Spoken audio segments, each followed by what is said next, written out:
जय Bhim public. आपण जाहीर आणतोत mother Indiana घर कानबाई उत्सवले.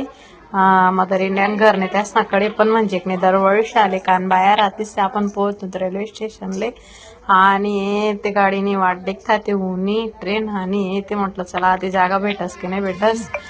ट्रेन मा पण खरंच फायनली मला जागा भेटी जायला होती आणि मना बच्चू आहे ते तसाच उभा होता, त्याला जागा भेटेल नाही होती. तो बोलला की मम्मी मी उभा राहतो बसा तुम्ही. मग त्यानंतर आपण उतरलो नंदुरबारमध्ये. कते हो बापरे खूपच पाऊस पडेल होता बरं का, अति पाऊस पडेल होता. त्यानंतर मग म्हटलं बापरे आमना मणेरमध्ये पहिले भगवानने म्हटलं नदी नाला वावाळी द्या. त्यानंतर ना काय पाणी पाळा नाही आणि ते देखो त्या आधी नंदुरबारमध्ये भरपूर पाणी पडा नाही.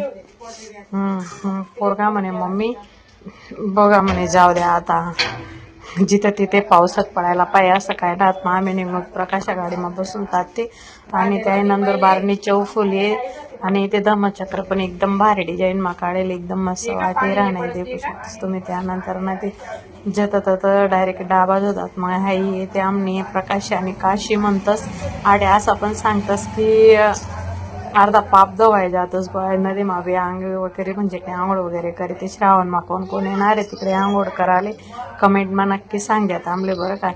ते तिकडून मागलं साईडून नदी आणि इकडून येते हाई म्हणजे बोर्ड वगैरे जे दिखाय राहणार ना त्याला येते केदारेश्वर म्हणतस इकडून.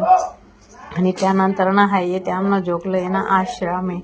हाय आश्रम आपण पहिले खूप मोठं म्हणजे की दर्शन करायला येतस आणि हाय ते म्हणा जुन्या आठवणी त्या शाळामा शिकेले मी ते येता जाता खूप आनंद होस. पहिल्या गोष्टी नवीन फिरीसने येऊ नाही शकतस खरं देखाले गए ते बट आय मिस यू. आणि ते त्यानंतर मी प्रकाश आले वेगळाच काय आनंद, कारण की सर्व पाहुणा काही येणार होतात नाच्याने धम्मालाच होणार होती.